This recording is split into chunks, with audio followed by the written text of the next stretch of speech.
gi kit ng'ol mopogore opogore noyudo thuolo mar nyiso mich kod were tuke mopogore opogore kamoting'o bayo kidi kata shot put, ng'wech e kind mamoko e piem mag skunde primary kidieny mar jopuonjre modak gi kit ng'ol kata special needs. Moko kuom tukego nobagi skund primary ma Kibos kod skund primary ma Chief Onunga kod alap tuke mamoi ka thoth jopuonjre mane oyudo thuolo e tukego koro nigi geno mar sudo nyaka e lai mar regional ma ibiro bagi e kaunti ma Kisii kochakore tarik 2 nyaka tarik 5 dwe manyien. Jopuonjrego bende nokawo thuolo mar ndalo 2 mag tukego e choro duond gi ne oganda e wi teko kod nyalo mag mich kata were mekgi e kinde mag yudo thuolo ma kamano.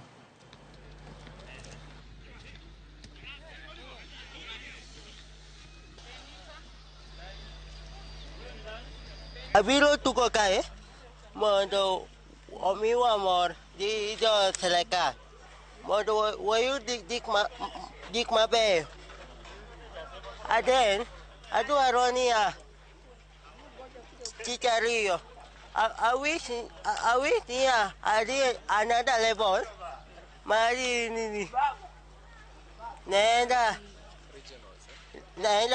regional.